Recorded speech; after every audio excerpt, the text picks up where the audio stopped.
U.S. National Security Advisor Brzezinski flew to Pakistan to set about rallying resistance. He wanted to arm the Mujahideen without revealing America's role.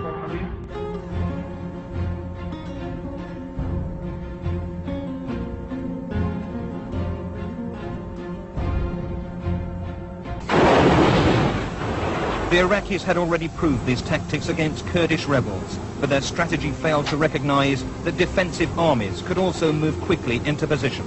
Away from the Kurdish mountains, large armies could become clear targets for Iranian heavy artillery.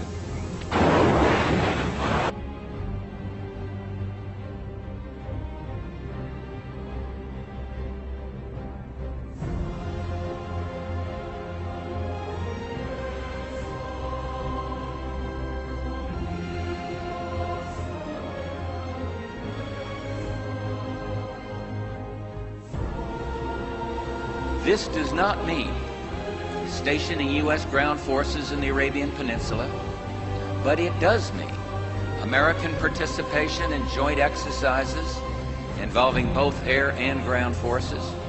It means maintaining a capable U.S. naval presence in the region. Israel and many of the Arab states have for the first time found themselves confronting the same aggressor. This principle must be elaborated to provide for Israel's security and recognition, and at the same time for legitimate Palestinian political rights. Now we can see a new world coming into view. A world in which there is the very real prospect of a new world order.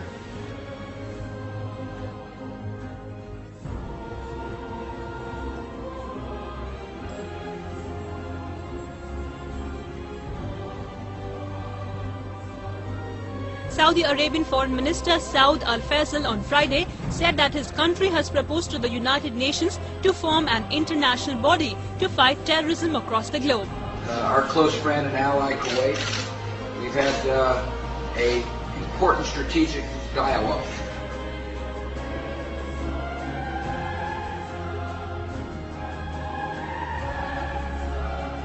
هل تؤيد إعدام صدام حسين؟ 4787 88.6 من الشارع لا 11.4 لا. ماذا تقول لهم؟ بس دقيقة قبل ما يجاوب أنا أريد أبدأ البرنامج أو الحلقة أدعو المشاهدين بأن نقرأ الفاتحة على روح الرئيس الشهيد صدام حسين. بسم الله الرحمن الرحيم. على أحد نحن هنا ندين رجل. Well, let me just ask you this.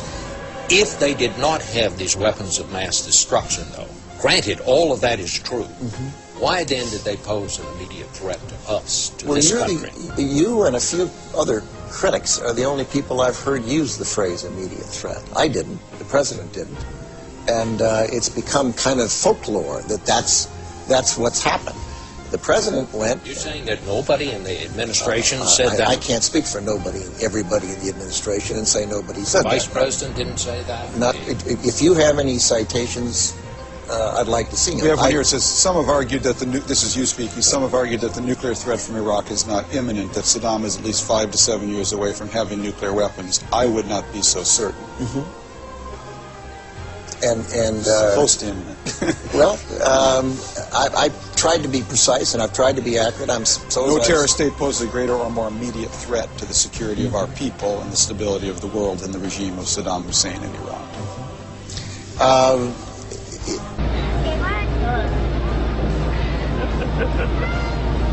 Hi.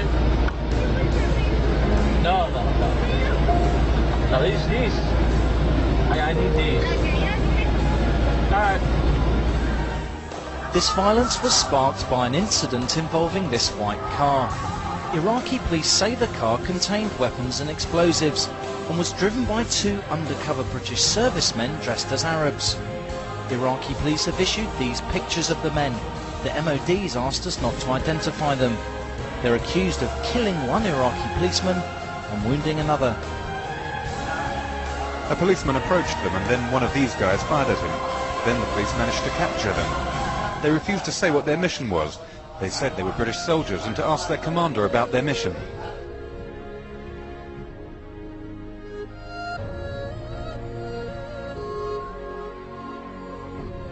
Arriving in formal robes to a warm welcome, he told them that despite progress in Afghanistan since the end of Taliban rule, they still needed to tackle terrorism and poppy growing for drugs.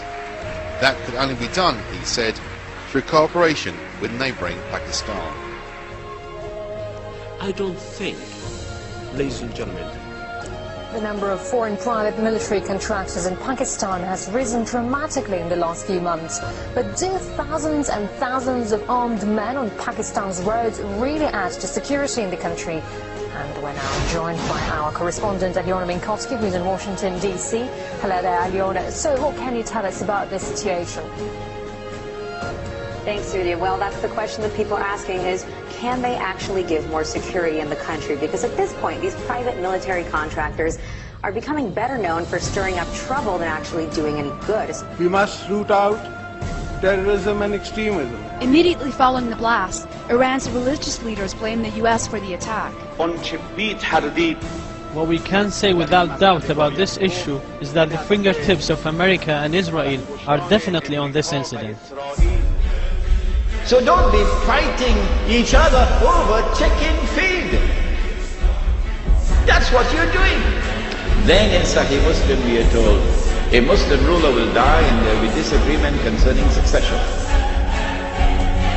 And then a man is going to come out of Makkah. His name will be my name and his father's name will be my father's name.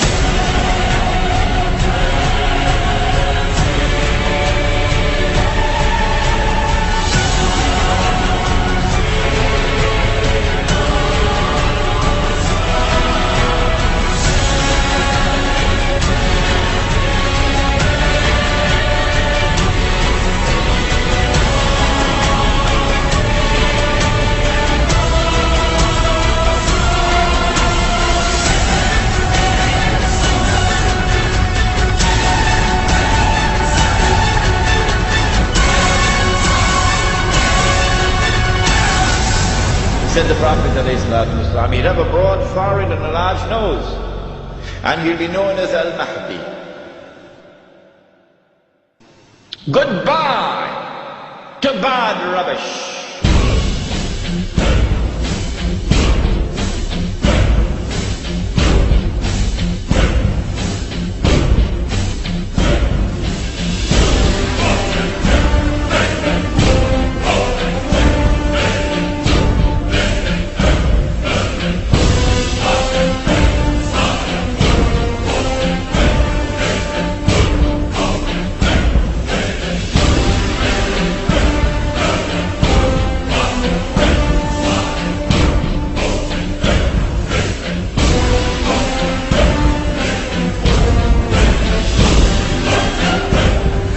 The British tried when Britain was the ruling state in the world, and the British failed.